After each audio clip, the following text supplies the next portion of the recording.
ustedes en nuestra ya conocida serie de los romanos, la cual hoy no estaremos continuando, sino que estaremos viendo un tema especial precisamente del libro de los romanos. Este libro tiene tanto que decirnos y en esta ocasión toca examinar este tema especial y enriquecedor para cada uno de nosotros. Por eso te pido que tomes tu Biblia y vayamos al libro de Romanos, el cual estoy seguro que en muchos de ustedes se abre automáticamente, en el capítulo 1, versículos 14 al versículo 17, y el tema de el tema es en deuda, ansioso y sinvergüenza. Sean bienvenidos a nuestro podcast, en el cual buscamos siempre la predicación expositiva, la predicación bíblica, encender tu corazón y que tu vida crezca en una pasión completa hacia Dios. Estos 4 versículos se conocen como el gran yo soy de Pablo. Yo soy deudor, yo soy esto, yo soy. Y que estos yo soy de Pablo sean los yo soy de nuestra vida. Comenzando siempre en el capítulo 14. Yo soy siempre. Que eso sea para la gloria de Dios. Tengo obligación tanto con los griegos, con los bárbaros, tanto con los sabios, como con los insensatos, que por mi parte tengo mucho deseo de predicar el evangelio también a ustedes que están en Roma, porque no me avergüenzo del evangelio, es poder de Dios para la salvación a todo aquel que cree, al judío primeramente y también al griego, pues en él se revela la justicia de la fe en Dios, como está escrito, el justo por la fe vivirá. Esta es la única e inerrante palabra de Dios.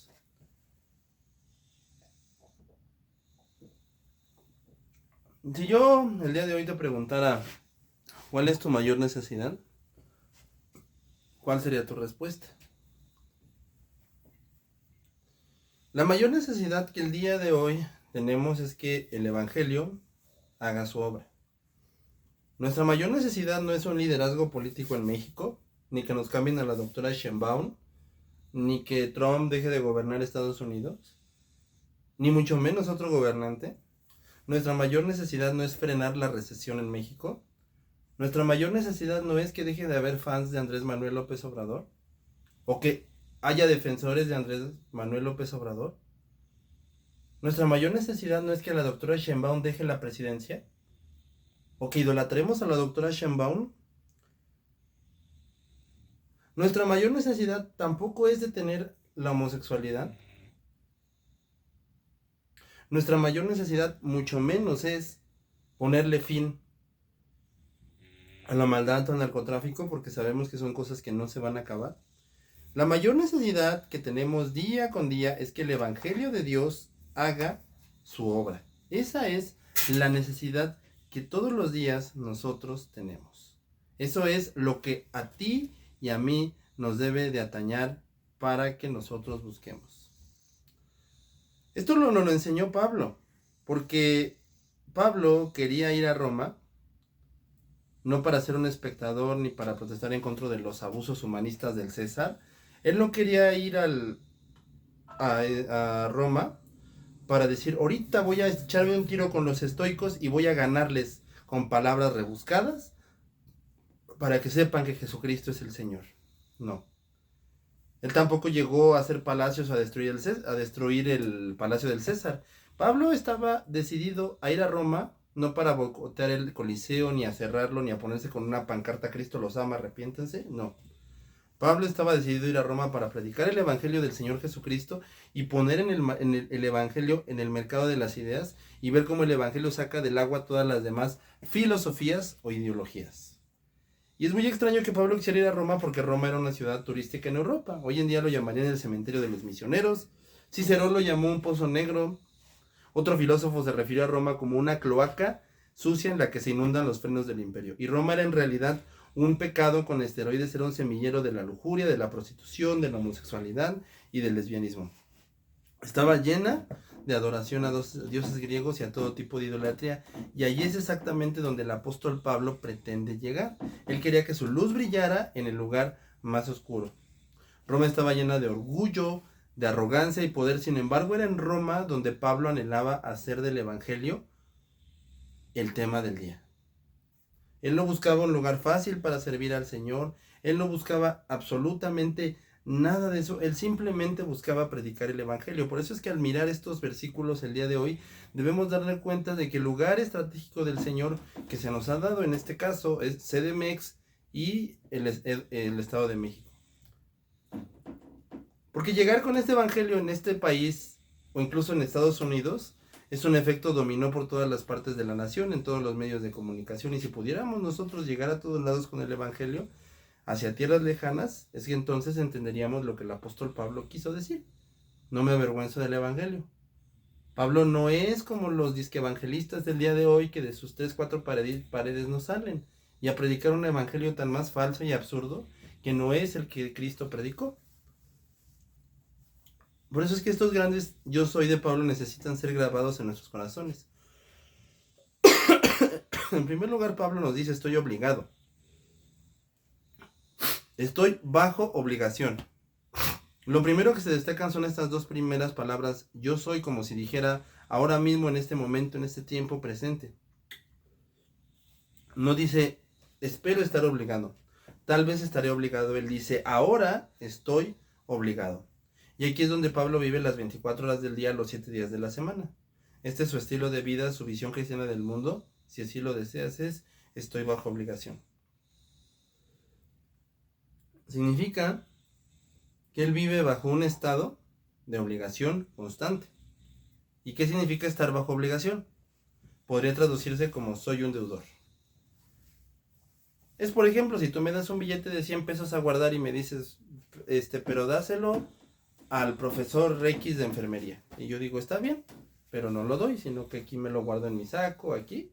Entonces, lo que estoy haciendo es que soy deudor tanto de ti, porque me lo diste a guardar, y soy deudor tanto de él.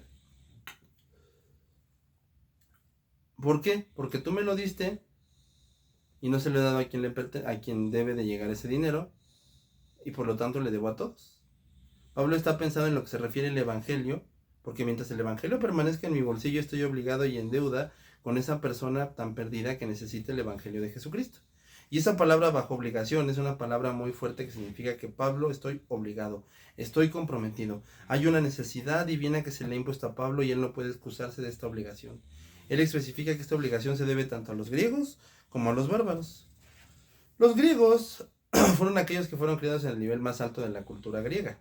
Es decir, llenos de educación, llenos de verdad, llenos de un conocimiento muy amplio, pero en todo momento llenos de un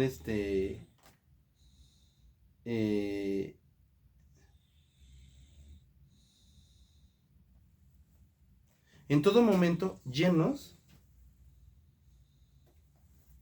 de una verdad o del conocimiento total de Dios. Por eso es que Pablo agrega a los bárbaros que no son los de arriba, no son los de abajo, sino que son los peor de lo peor. Esos son los griegos, lo peor de lo peor. Los griegos vienen a ser exactamente lo peor, los bárbaros vienen a ser lo peor de lo peor, y los griegos el punto más alto. Por eso es que cuando él dice, tanto a griegos como a bárbaros, es que les debo este evangelio, ellos deben de conocer el evangelio. Los más ricos, los más adinerados, los más pulcros que nunca pecan porque son tan buenos que desde chiquitos los educaron a comerse su sándwich, taquito de frijol y su agüita de sandía. Entonces, cuando alguien no se come ni su agüita de sandía ni su taquito de frijol, resulta que está mal. Pues a todo mundo es el evangelio, y el evangelio debe de ser presentado claramente. Hoy decimos de costa a costa y hasta el este, y lo que esto implica es que son todos los estados de paz obligados. Estoy obligado con clase alta, estoy obligado con clase baja, y si no tienes clase, quiera quien sea, es de que te debo de llegar el evangelio. Por eso es que al final del versículo 14 dice, para los judíos sabios como para los necios, los sabios son los griegos, los necios son los bárbaros. Y como para los necios, esto se refiere a los sabios mundanos que están entretenidos y educados con las cosas seculares. Aquellos que dicen que está bien todo lo que tenga que ver con absolutamente toda la necesidad, pero son realmente no llevan a cabo realmente una verdad. Y por eso es que Pablo les dice, deben de conocer este evangelio. Pablo dice, no estoy obligado solamente, sino que también estoy ansioso de llevar este evangelio. No solo tiene que hacer eso, sino que quiere hacerlo. No solo debe de hacerlo, está motivado a hacer esto. Y míralo en el versículo 15. Por mi parte, esto es alguien que está más ansioso. Y cuando dice que está ansioso, nuevamente quisiera señalar el hecho de que está en tiempo presente, y Pablo simplemente vive de esta manera. Estoy ansioso, literalmente significa estoy adelante en el espíritu. El espíritu está adelante, así que la idea es como un velocista que está inclinado hacia adelante y listo para salir disparado de sus bloques de salida. Y Pablo dice, estoy ansioso por predicar el evangelio para levantar mi voz y dar a conocer el evangelio de Dios. En el versículo 15, a ustedes también que están en Roma. Y lo que nos debería de llamar también la atención es la idea que donde quiera que Pablo vaya, él está proclamando el evangelio. Cuando va a Tesalónica, predica el evangelio. Cuando va a Corintio, predica el evangelio. Cuando va a Atenas, predica el evangelio. Oh sí, también a ustedes en Roma. Pablo es como un violinista con una sola cuerda. Es el mismo mensaje, es la persona y es la obra de Jesucristo. Y él anhela tanto venir a Roma, ahora que hay una iglesia establecida en Roma, porque pensamos que aquellos que vinieron el día de Pentecostés para escuchar a Pedro predicar su sermón en Hechos 2:10, había judíos que se convirtieron en esos 3,000 y trajeron el evangelio de regreso a Roma. Y hay una iglesia establecida en Roma y ahí está establecido un completo paraíso para el evangelio en Roma. Entonces, ¿qué es lo que hace que Pablo esté bien ansioso? La urgencia. ¿Por qué? Porque la brevedad de la vida. Mi amigo, tú no sabes ni siquiera si vas a respirar el día de mañana. No tenemos tiempo para perder. Hay gente que le encanta perder el tiempo en discusiones absurdas, en enseñanzas que aunque no son malas, no tienen ninguna utilidad. ¿De qué me sirve saber que Esaú era lampiño o robusto? ¿De qué me sirve saber que Goliat medía 4 metros? ¿De verdad vamos a perder el tiempo en esas cosas? Esto no puede posponerse, sino que él debe de estar ansioso para predicar el evangelio. Y Pablo tiene uno más, comienza en el versículo 16, porque estoy bajo obligación, estoy ansioso, y ahora dice, no me avergüenzo. Y luego, desde una perspectiva humana, el evangelio es sobre Jesucristo. Ahora pensemos en esto, en el primer siglo, Jesús era humilde, carpintero de todos los lugares, Nazaret. ¿Puede venir algo bueno de Nazaret? Fue crucificado como un criminal entre dos criminales. Esto significa que era una persona despreciada y menospreciada, y eso es lo que Pablo está predicando. Y mira quién sigue Cristo. Si alguna ha habido un grupo heterogéneo de seguidores, son los primeros cristianos. Un grupo de pescadores, un grupo de un recaudador de impuestos, un fanático político, y al final solo las mujeres están ahí, al pie de la cruz. Esto es el mensaje que a Pablo lo hace vivir. Pero esto no es nada agradable para los griegos. Esto, todo lo contrario, para los griegos viene a ser una tontería. Es una cultura intelectual griega y todo proviene de la academia o de lo que diga lo que digan los atenienses. Y esto nos da los versículos 16 y 17 razones por las cuales tenemos que ver. El número 1 es su poder, el poder del evangelio. Dice la cuarta que introduce una explicación de por qué no se avergüenza, porque él es el poder de Dios, el dunamis de Dios, es el poder de Dios para salvación. La palabra salvación significa liberación de la destrucción, es decir, rescate de la ruina. ¿Y cuál es esa ruina? ¿Cuál es la destrucción que se avecina en el horizonte? Porque la ira de Dios se revela desde el cielo contra toda injusticia e impiedad de los hombres, que suprimen la verdad en la injusticia. Eso dice el versículo 18 del capítulo número 1. La salvación es el único medio de escapar de la ira divina en una eternidad del infierno. R.C. Sproul ha escrito un libro titulado ¿Salvado de qué? ¿De qué somos salvos? ¿Eres salvo de qué? ¿De la soledad? No. ¿De la inseguridad? Tampoco. ¿De un trabajo sin sentido? No. Eres salvo de Dios. La salvación es que hemos sido liberados totalmente por Dios. Porque en Él se revela la justicia, así nos lo dice el versículo 17. Porque en Él se revela la justicia de Dios.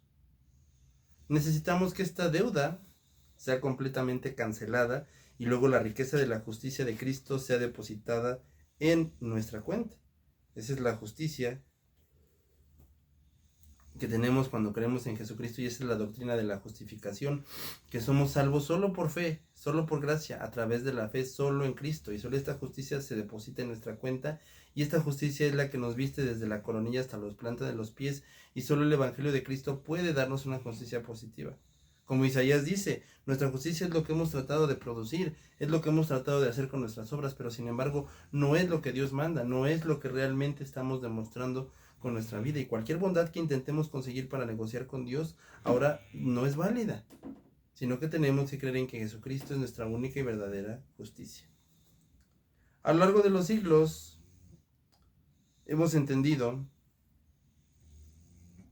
que esta es la fe y la confianza que nosotros debemos de tener en Cristo, que tenemos una eterna verdad en Jesucristo. ¿Y cómo sabemos que es la interpretación adecuada? Porque es lo que abajo cita: el justo por su fe vivirá, de una vida continua a lo largo de la fe. Todos conocemos personas que han orado y caminado por el pasillo y se han unido a la iglesia y han sido bautizados y tienen dones y shalala, pero la realidad es: ¿están viviendo como creyentes? Es que se sabe 10 preguntas de Génesis. ¿Está viviendo como creyente? Eso es lo que al final nos debe de importar. Pablo no se avergonzó, y es por eso que Pablo está ansioso y bajo obligación. Y él tiene el mensaje más grande y la verdad más grande que jamás haya anunciado en el planeta.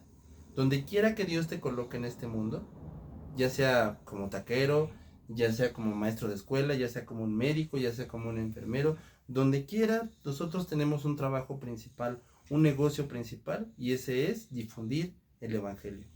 Este texto finaliza exigiendo algo de nosotros, algo sencillo: que tomemos acción, orar para que Dios nos dé la oportunidad de compartir el Evangelio y creer que solamente Él es nuestro único Salvador. Y finalmente, con esto concluimos y cerramos nuestro mensaje. Si nunca hemos creído en el Evangelio que se te ofrece ahora mismo, nadie aquí hoy puede decir: bueno, no lo sabía, nunca lo escuché. No, lo estás escuchando el día de hoy. Has escuchado hoy que Cristo Jesús vino al mundo para salvar a los pecadores. Has oído que te amó tanto que Dios mandó a su Hijo unigénito para que todo aquel que en Él cree no perezca, sino que tenga vida eterna. Has oído que Dios demuestra su amor hacia nosotros y que aún siendo pecadores, Cristo murió por nosotros. Entonces, ¿cuál será tu respuesta? ¿Creerás en la verdad? ¿Encomendarás tu vida a Cristo? ¿Confesarás tu pecado y tu necesidad de un Salvador? Esa es la pregunta más importante que alguna vez en tu vida se puede hacer. Hoy aquí es el tiempo de creer que Jesucristo es nuestro Salvador, y hoy es el tiempo de entender y de darnos cuenta de que nuestra vida tiene que ser eternamente por este Evangelio, en nombre de nuestro Señor, por el poder de su Espíritu Santo, y glorificando eternamente a nuestro Padre, que es nuestro Creador.